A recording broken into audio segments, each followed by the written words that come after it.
What's up everybody, Tim Conley here, and I want to show you how to systemize your business in a super simple fashion. That'd be super simple systems. Say that 3 times fast, huh? Super simple systems, super simple systems, super simple systems. Whew! I know there's a lot of training out there that says you need lots of SOPs, super detailed standard operating procedures that cover every imaginable thing that happens inside of your business. And I'm gonna tell you, having seen behind the scenes of over 500 businesses in the last 2 decades, seeing how they operate and fixing how they operate, those procedures, they don't ever get used. The reason is they overcomplicate them. We want to make using systems easy, barely an inconvenience. So we only need 3 things to systemize a business. 1, you need a map of your business, a diagram of how it works, or how it should work. 2, you'll need flowcharts of each of your main systems. And 3, you'll assemble all your tasks into procedures. The first thing you should set up is a standard operating document. It's kind of the table of contents of all your procedures. It covers your mission, it covers your purpose, it covers the main systems contained within this document. Then you would outline each department to make sure that you are keeping your SOPs organized. Because when SOPs become this super long list, no one will use them. If no one knows where to find something, it will be easier for them to just do what they think is right than to actually go search out to use the instructions. To map your business, it needs to cover everything. Everything from how you generate customers all the way through to delivering your products and services to customer support and everything in between. All the processes that make up your business need to be mapped out so that everyone can understand how this business functions and should function.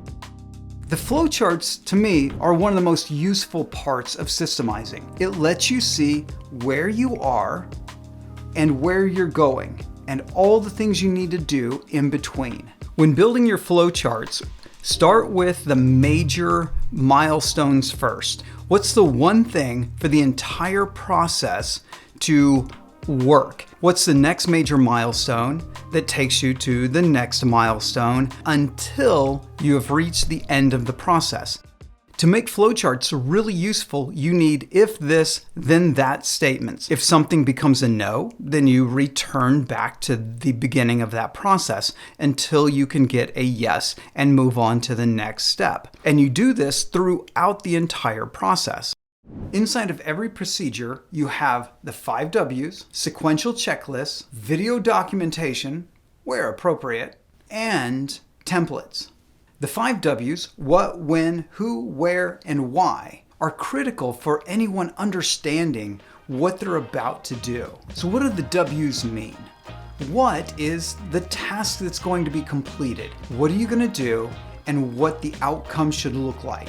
When is the start date and time, the end date and time, and the frequency it needs to be performed. Who is the job title? Not an individual person's name. You could have that in there. It's the position responsible for completing that procedure. Where is only necessary if there is a location. Let's say you do in-person workshops and you would need to include where this is occurring and the procedures for actually booking a conference table. Why is probably the most important part of this. It lets people understand the meaning behind the work.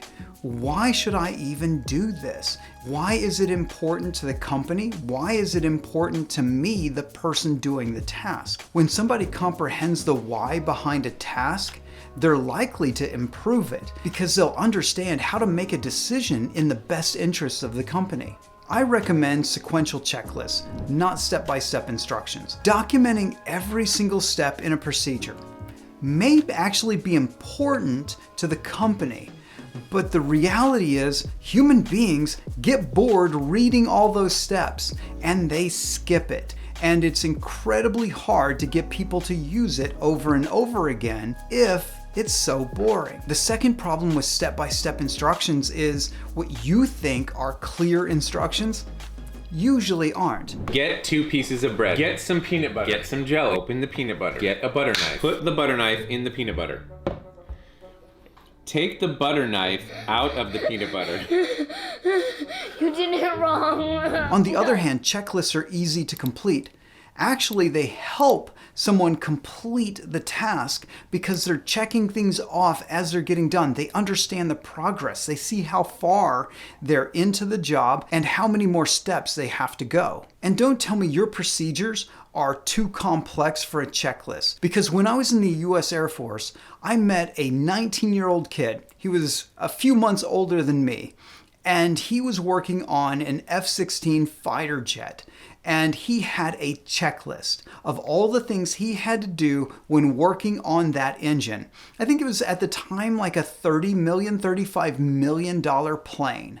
And a 19-year-old kid was following a checklist, and each time he would do a task, he would check it off on his clipboard, and then he'd go to the next task, check it off until he was done, and knowing that he did a perfect job on this plane, so it would never fall out of the sky.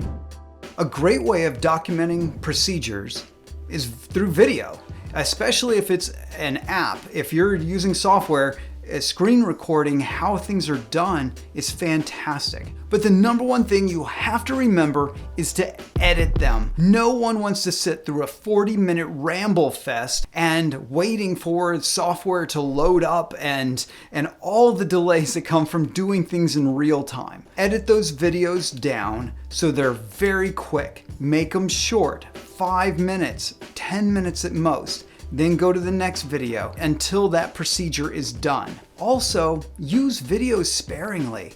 There's no need for you to create a million videos and waste a lot of time making them and waste even more time in the people who would have to watch them, where they could be taught the lesson in maybe 5 minutes if you just showed it to them. The next thing your procedures need are templates. Anything that's going to be repeatable, like blog post templates, email templates for any kind of follow-up or customer support, and even templates for how to make standard operating procedures so that it makes it super easy to create more as you need them. Now, to use your system, well, you need another system. You need a system for OJT, a second brain, and QA. OJT, that's on-the-job training. That means you show them how to do it, then you do it with them, then they do it while you watch, and then they do it and you review it, and then finally they do it on their own and later teach someone else. But if you want your system to actually work, you need to have a second brain. Most SOPs, any kind of procedures, they collect dust. They are not getting used because people forget about them. So what you do is you implement simple automation. I use calendar events and reminders. Very easy. You can schedule things out for when they need to happen, who needs to do them, and everyone gets reminded of what they're supposed to do. And when they get their calendar event notification or their reminder, there will be a link to the standard operating procedure they need to use for that task. QA, that's quality assurance. Someone needs to be assigned to review the work of others. If you don't make sure that people are following your procedures, they will stop following your procedures. And there's 2 reasons for that.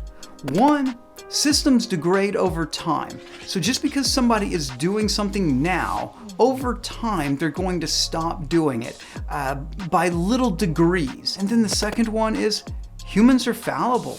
We all make mistakes. We all screw up. And we all get too busy to pay attention to the things that we're doing, and we forget some steps, we forget some of the critical elements of what we need to do. So you need to have somebody who reviews these periodically. So if you've included checklists inside of your SOPs, well, then somebody needs to make sure that the checklist was filled out, that the person responsible for the task actually followed all the steps necessary to complete that task. When you do this, it's not about micromanaging. It's about a culture of trust but verify, making sure everyone does what they say they're going to do and can do, and verifying that it was done correctly. It will create a culture of competence.